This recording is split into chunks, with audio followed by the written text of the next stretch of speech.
بسم الله الرحمن الرحیم. ګرانو ملګرو، تاسو ته په لرن انګلیش ان پښتو چینل کې په خیراله او ستړي مشي ویم. ملګرو زمنګ ویډیو خامخا لایک کړئ ځکه چې دا ډیر موږ په مشکل دا کلاسونه جوړو. راځئ چې خپل نننې کلاس شروع کو. پیلنې ټکی موږ سره بریډ ډوډۍ، بریډ ډوډۍ، میټ غوښه، میټ غوښه، فش ماهی، یعنی ماهی ته په انګلیش کې څه ویل شي؟ فش، یعنی د دې مختلف قسمونه. رایس وریجی، رایس وریجی. چیز پنیر، چیز پنیر. کو تاسو نه څوک تاسو کې چې پنیر ته په انګلیش کې څه وایي نو تاسو ورته سمپل ویل شي چیز. بټر ماکن، بټر ماکن، یعنی دا چې کم کورنی غوړي دي ته تاسو په انګلیش کې ویل شي بټر، بټر. ملک شوده، ملک شوده، یعنی په ته په انګلیش کې سمپل تاسو ملک ویل شي. او یو خو تاسو مل پې کې نو هغه ته تاسو پښتو کې مرته موږ مل پې کوي، ته په انګلیش کې مرته وي ایگز هګۍ، ایگز هګۍ. چکن چرګ، چکن چرګ، یعنی چرګ ته په انګلیش کې تاسو سمپل چکن ویل شي. بیپ د غوا غوښه، یعنی غوښه ته موږ په انګلیش کې میټ وي، خو د غوا غوښه ته نه ده، په انګلیش کې موږ څه ویل شو؟ بیپ. لیمب د میږي غوښه، یعنی د ګډ غوښه ته موږ په انګلیش کې څه ویل شو؟ یعنی لیمب. سوپ، سوپ یعنی سوپ څه ته ویل شي؟ دا به تاسو خوړلې هم دا اکثر په یخنۍ کې خلک خوري، یا څوک بیمار شي نو هغه دا سوپ خوري، دې ته موږ په انګلیش کې سوپ وایي. نوډلز، نوډلز څه ته ویل شي؟ دا منچو ته ویل شي. ستاسو په کور کې چې تاسو کومې منچې پخوئ دې ته په انګلیش کې ویل شي نوډلز. کیک، کیک، کیک، کیک، یعنی دې ته تاسو په انګلیش کې کیک ویل شي، پښتو کې مرته ویل شي بسکټس، بسکټونه، یعنی دې ته موږ په انګلیش کې بسکټس ویل شو، خو دې ته تاسو په پښتو کې بسکټونه ویل شي، یعنی موږ ورته په بسکټونه وایي په پښتو کې. هانی شات، یعنی شات ته په انګلیش کې وایي هانی. شوګر بورا، یعنی شوګر چې کومه دا تاسو چینی ته هم ویل شي او بورا ورته تاسو په پښتو کې ویل شي. سالټ مالګه، سالټ مالګه. پیپر مرچ، یعنی تور مرچ تاسو کوم مطلب په جوسر باندې وخه بیا تاسو په ترکاری کې اچوئ نو دې ته په انګلیش کې ویل شي پیپر. سپایس مساله، یعنی مسالې ته په انګلیش کې څه ویل شي؟ سپایس. کو تاسو نه څوک تاسو کې چې مسالې ته په انګلیش کې څه ویل شي نو تاسو ورته سمپل سپایس ویل شي. آیل غوړي، آیل غوړي.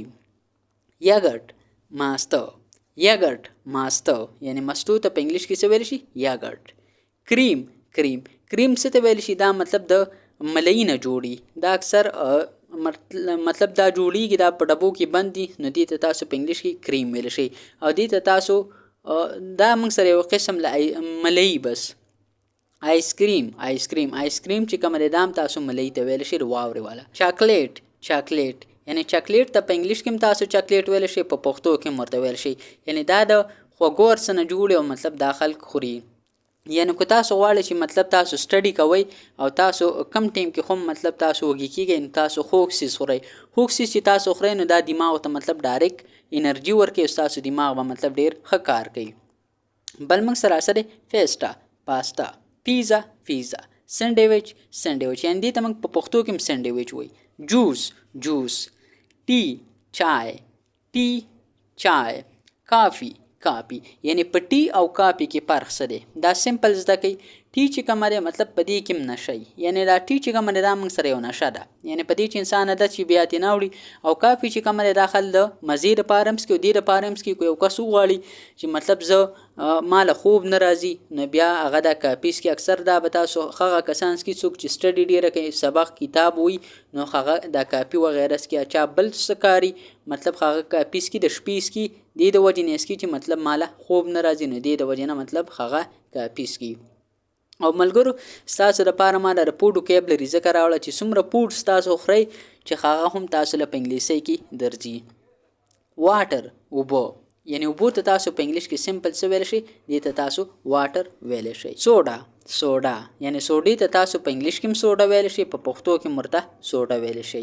ساسج، ساسج چې شری دا به تاسو پیژنئ یا نه پیژنئ، زیر ته په اسانه طریقې سره زده کوم.